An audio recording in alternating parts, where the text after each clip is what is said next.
পরীক্ষা, দুর্নীতি, টাকা সব মিলেমিশে একাকার।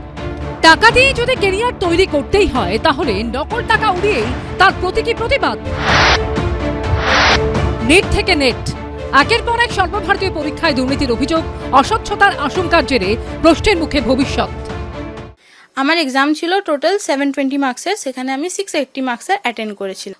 কোনো আনসার ভুলও হয়ে থাকে আর নেগেটিভ মার্কিং নিয়ে আমরা 650-র মধ্যেই থাকবে, ওর নিচে একদমই যাবে না। এখানে রেজাল্টে আমি 115 পেয়েছি, যেটা রীতিমতো আমি পাওয়ার কথাই নয়। আমার সাইন আমি যখন নর্মালি করি আমার ধারার এ জয়েন থাকে আর সাইনের শেষে একটা ফুল স্টপ থাকে, কিন্তু আমার যে ওএমআর শিটটা যেটা এনটিআর রিলিজ করেছে সেখানে আমার সাইনে এ জয়েন নেই আর ফুল স্টপটাও নেই। মেধাবীদের জীবনে যখন অন্ধকার নেমে আসে তখন পরিস্থিতি কি হয় তার সাক্ষী বারবার থেকেছে এ রাজ্যের রাজপথ। বছর দুয়েক আগে নিয়োগ দুর্নীতি নিয়ে বাংলায় শুরু হওয়া তোলপাড় আজও থামেনি। বৃহস্পতিবার কলকাতা হাইকোর্টের বিচারপতি বিশ্বজিৎ বসু নিয়োগ দুর্নীতি সংক্রান্ত একটি মামলায় কড়া নির্দেশ দিয়েছেন। তিনি বলেছেন, রাজ্যের শিক্ষা দফতরের অধীনস্থ সব স্কুলে কর্মরত শিক্ষক শিক্ষিকাদের তথ্য বাংলার শিক্ষা পোর্টালে আপলোড করার কাজ সম্পন্ন করতে হবে। শিক্ষকদের কি শিক্ষাগত যোগ্যতা রয়েছে সেটা অভিভাবকদের জানা উচিত, কারণ বহু অযোগ্য ব্যক্তিকে শিক্ষক পদে নিযুক্ত করা হয়েছে বলে অভিযোগ। এ রাজ্যে নিয়োগ দুর্নীতিতে যেভাবে কোটি কোটি টাকার খেলা হয়েছিল, এখন ডাক্তারের প্রবেশিকা নিটেও সেভাবেই টাকার বিনিময়ে কোথাও প্রশ্ন ফাঁস, কোথাও সাদা খাতা দিয়ে পাশ করানোর চেষ্টার অভিযোগ সামনে এসেছে। বিহারে নিট পরীক্ষায় পাশ করাতে মাফিয়ার বিরুদ্ধে পরীক্ষার্থী পিছু 30 থেকে 32 লক্ষ টাকা দাবি করার অভিযোগ উঠেছে। আর গুজরাটে সাদা খাতা জমা দিয়েও পাশ করানোর জন্য এক শিক্ষক পরীক্ষার্থী পিছু 10 লক্ষ টাকা চেয়েছিলেন বলে এফআইআর হয়েছে।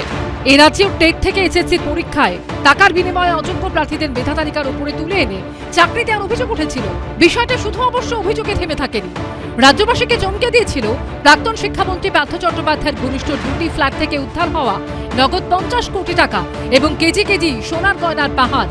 ট্রাঙ্কে ভরে সেই টাকা নিয়ে যেতে কেন্দ্রীয় এজেন্সিকে ট্রাক ডাকতে হয়েছিল। তখন তা নিয়ে তৃণমূলকে কোণঠাসা করেছিল বিজেপি। লোকসভা ভোটের প্রচারে ঝড় তুলেছিলেন নরেন্দ্র মোদী। আর এখন পরীক্ষায় দুর্নীতির অভিযোগে তাঁর সরকারই অস্বস্তিতে।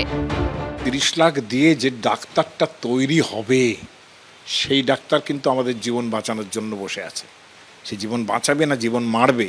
হ্যাঁ, শতমারই ভবেদ বৈদ্য, 100টা মারলে পরে নাকি একটা বৈদ্য হয়, তো সেটা তো তার এরারের মাধ্যমে হয়।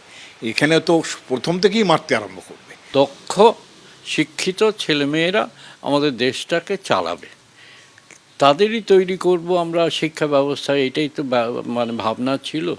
তো সেসব কোথায় উবে গেছে, সেই সব কোথায়। রাজ্য কিংবা দেশ, যোগ্যদের ভবিষ্যৎ কি সব জায়গাতেই অন্ধকারে? কৃষ্ণেন্দ্র অধিকারী ও বিজেন্দ্র সিংহর রিপোর্ট, এবিপি আনন্দ।